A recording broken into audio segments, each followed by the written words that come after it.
Hey everybody, this is Rick.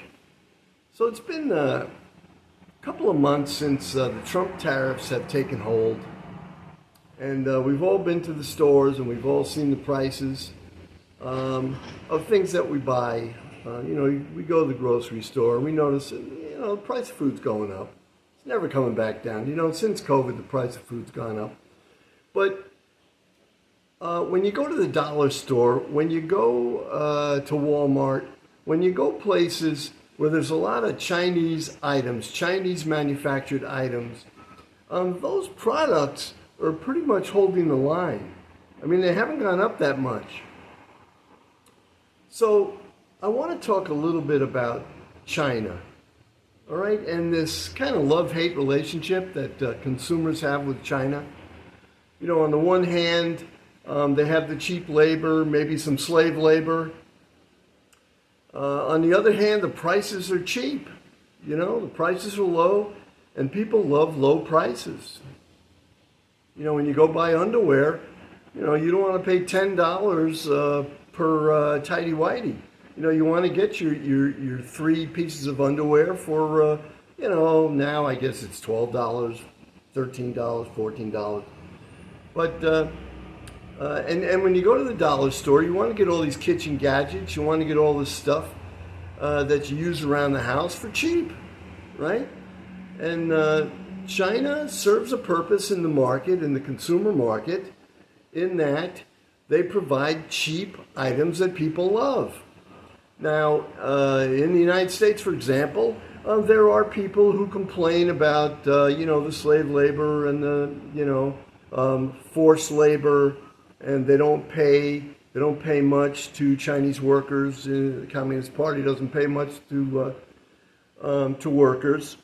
They don't care too much about workers, but yet we buy Chinese items. So in fact, we are endorsing the labor practices and the government practices in China when we buy the items.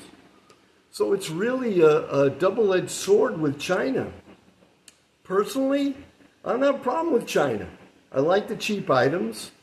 As far as the cheap labor goes, at least they have jobs. Some of them work that model where they live where they work. They have apartments where they work. Not such a bad deal for workers. Other situations, you don't want child labor. You don't want slave labor. Everybody agrees with that, but we buy all the products that they produce.